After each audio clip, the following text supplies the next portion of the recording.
Pagbasa mula sa aklat ni Propeta Isaías.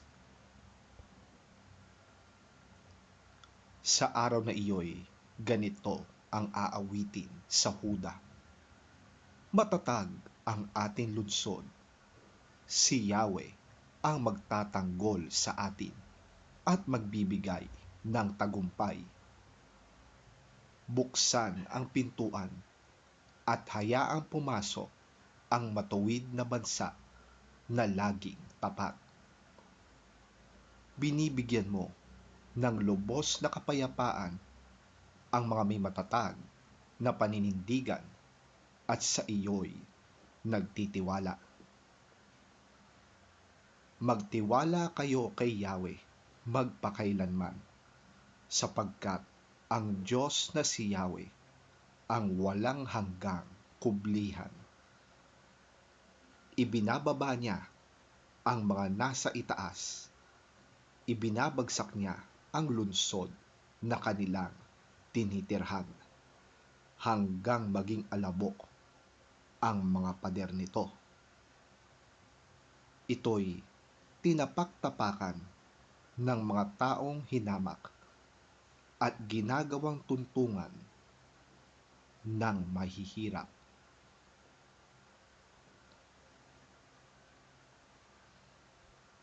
Ang salita ng Diyos. Salamat sa Diyos. Ang mabuting balita ng Panginoon ayon kay San Mateo. Papuri sa iyo, Panginoon. Hindi lahat ng tumatawag sa akin, Panginoon, Panginoon, ay papasok sa kaharian ng langit, kundi ang mga tao lamang na sumusunod sa kalooban ng aking Ama na nasa langit. Kaya't ang bawat nakikinig at nagsasagawa ng mga salita kong ito ay maitutulad sa isang taong matalino na nagtayo ng kanyang bahay na ang pundasyon ay bato.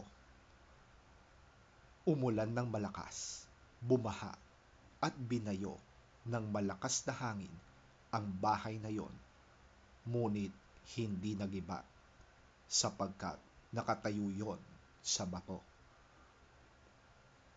Ang bawat nakikinig ng aking salita, ngunit hindi naman nagsasagawa ng mga aral na ito, ay maitutulad naman sa isang taong hangal na nagtayo ng kanyang bahay sa may buhanginan. Umulan ng malakas, bumaha at binayo ng malakas na hangin ang bahay. Ito ay bumagsak at lubusang nawasak.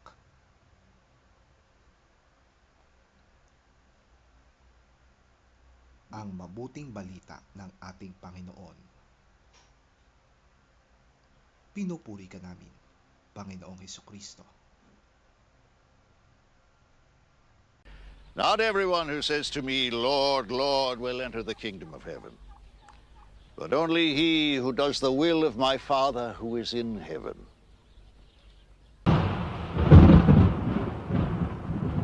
Therefore, everyone who hears these words of mine and puts them into practice is like a wise man who built his house on the rock.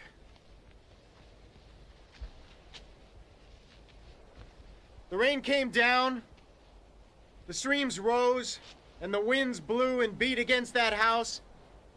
Yet it did not fall, because it had its foundation on the rock. But everyone who hears these words of mine and does not put them into practice is like a foolish man who built his house on sand. The rain came down, the streams rose, and the winds blew and beat against that house, and it fell with a great crash.